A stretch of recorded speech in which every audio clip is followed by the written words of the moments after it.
మాజీ ముఖ్యమంత్రి వైఎస్ జగన్మోహన్ రెడ్డిపై సోషల్ మీడియాలో అసభ్యకర పోస్టులు పెడుతున్న వారిపై వైసీపీ సీనియర్ నాయకులు మాజీ ఎన్డీసీసీబీ చైర్మన్ కామిరెడ్డి సత్యనారాయణ రెడ్డి తిరుపతి జిల్లా పెళ్లకూరు పోలీస్ స్టేషన్లో ఫిర్యాదు చేశారు. పార్టీ నాయకులతో కలిసి పోలీస్ స్టేషన్ వద్దకు చేరుకుని ఎస్ఐ నాగరాజుకు ఫిర్యాదు పత్రం అందించారు. అనంతరం కామిరెడ్డి సత్యనారాయణ రెడ్డి మాట్లాడుతూ కూటమి నాయకులు పనిగట్టుకుని మాజీ ముఖ్యమంత్రిపై అసభ్యకరంగా సోషల్ మీడియాలో పోస్టులు పెడుతున్నారని, అటువంటి వారిపై చర్యలు చేపట్టాలని పోలీసులకు ఫిర్యాదు చేయడం జరిగిందన్నారు. ప్రజాదరణ కలిగిన నాయకుడు జగన్మోహన్ రెడ్డిపై కూటమి నాయకులు ఇలాంటి పోస్టులు పెట్టడం సరికాదన్నారు.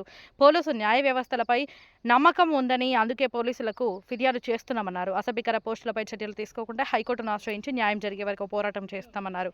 సూపర్ 6 పథకాలు అమలు చేయడంలో పూర్తిగా విఫలమైన కూటమి ప్రభుత్వం పని కట్టుకొని జగన్మోహన్ రెడ్డి ఆయన కుటుంబంపై తప్పుడు కథనాలను సోషల్ మీడియాలో ప్రచారం చేస్తుందని మండిపడ్డారు. తిరుపతి జిల్లాలో మొట్టమొదటిసారిగా సోషల్ మీడియా అసభ్యకర పోస్టులపై ఫిర్యాదు చేసిన వారిలో మొదటి వ్యక్తిగా కామిరెడ్డి సత్యనారాయణ రెడ్డి ఉన్నారు.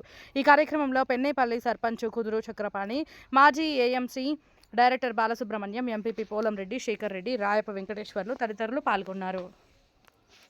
అనేక రకమైన కేసులు, ఒక కేసుకు సంబంధించి ప్రతి పోలీస్ స్టేషన్లో కేసులు రికార్డ్ అయ్యి సోషల్ మీడియాలో ఎప్పుడో 3 సంవత్సరాల నాడు 4 సంవత్సరాల నాడు ఏదో మాట్లాడారని తప్పు మాట్లాడంటే కేసు పెట్టడం సమంజసం. దాన్ని ఎవరు సమర్థించం. న్యాయం అనేది ముఖ్యమంత్రికైనా ఒకటే, మంత్రికైనా ఒకటే, సామాన్య పౌరుడికైనా ఒకటే, మాజీ ముఖ్యమంత్రికైనా ఒకటే.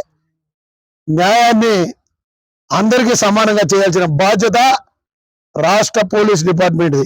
రాష్ట్రంలో లా అండ్ ఆర్డర్ ప్రాబ్లం రాకుండా పోలీసు వ్యవస్థ నిర్మోహటంగా ఇటువంటి చర్యలపై ఖచ్చితంగా ఖండించాల్సిందిగా వారికి విజ్ఞప్తి చేస్తున్నాం. పోలీసులు అంటే గౌరవం ఉంది, న్యాయస్థానాలు అంటే గౌరవం ఉంది. సాక్షాత్తు మా ముఖ్యమంత్రి, మాజీ ముఖ్యమంత్రి జగన్మోహన్ రెడ్డి గారిని అనేక రకాలుగా, ఒక రకంగా కాదు, చిత్రహింసను గురి చేస్తూ సోషల్ మీడియాలో నానా వల్గర్గా ఒక ప్రజాప్రతినిధి వల్గర్గా లంజా కొడక, ఈ ఇది ఆడా మొగ కాకుండా ఈ ఫోటో చూడండి, పరదాల లంజ అంట. జగన్మోహన్ రెడ్డి గారు ఒక మాజీ ముఖ్యమంత్రి, స్టేట్ లో 40% పేద బడుగు బలహీన వర్గాల మనుగడ పొందిన వ్యక్తి, అటువంటి వ్యక్తిని మారి దూషించడం ఎంతవరకు సమంజసం?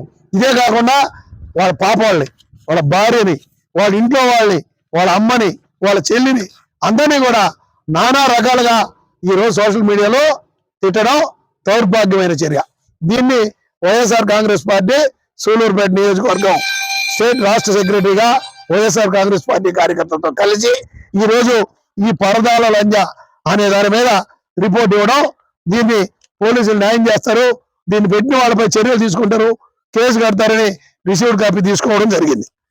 దీని తర్వాత ఈ రిసీవ్డ్ కాపీకి కేసు కట్టి న్యాయం జరగకపోతే ఎస్పీ గారికి కూడా ఒక 10 రోజులు చూసి ఈ రిపోర్ట్ మళ్ళీ ఎస్పీ గారికి సబ్మిట్ చేస్తాం. ఎస్పీ గారు కూడా చర్యలు తీసుకోకపోతే హైకోర్టును ఆశ్రయిస్తాం.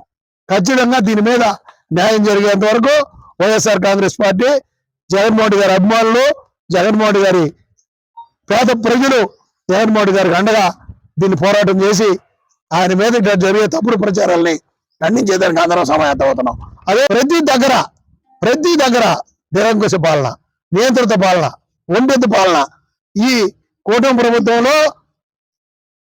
జగన్మోహన్ గారిని హింసించడం, ఆయన్ని హేళన చేయడం, ఆయన నాయకత్వాన్ని తక్కువ చేసి మాట్లాడితే తిరిగి వీళ్ళు అధికారంలో కొనసాగుతాం అనుకోవడం వీళ్ళ పొరపాటు. రాబోయే పోలీసు వ్యవస్థ మీద, న్యాయ వ్యవస్థ మీద ప్రజాస్వామ్యానికి గౌరవం ఉంది. ఆ గౌరవం పోగొట్టిన రోజు హిట్లర్ పరిపాలన లేదు ఇంకో పరిపాలన, ప్రజలు తిరగబడే రోజు ఎంత దూరంలో లేదు. అది తెచ్చుకోకుండా శాంతియుతంగా ప్రజలతో మమేకమై పోలీసు వ్యవస్థ న్యాయం చేస్తుందని ఆశిస్తున్నాం. ఒకవేళ న్యాయం జరగకపోతే హైకోర్టులో కూడా న్యాయం జరిగేదానికి ప్రయత్నాలు చేస్తాం. ఖచ్చితంగా ఈ సోషల్ మీడియా తప్పుడు పోస్టింగ్ల మీద రాబోయే రోజుల్లో ప్రతి మండలంలో ప్రతి వైఎస్ఆర్ కాంగ్రెస్ పార్టీ కార్యకర్త, జగన్మోహన్ రెడ్డి గారి అభిమాని ఇదే మా రిపోర్ట్లు ఇచ్చి జగన్మోహన్ రెడ్డి గారికి మద్దతుగా ఖచ్చితంగా నిలబడతారని ఆశిస్తూ, ఈ విధంగా నిస్సంకోచంగా మీరందరూ కూడా ఈ జగన్మోహన్ రెడ్డి గారి మీద జరిగే తప్పుడు ప్రచారాల్ని ఖండించి పోలీసుల ద్వారా న్యాయం చేయించేదానికి సహకరిస్తారని ఆశిస్తూ సెలవు తీసుకున్నాం. జై హింద్, జై జగన్, జై జగన్.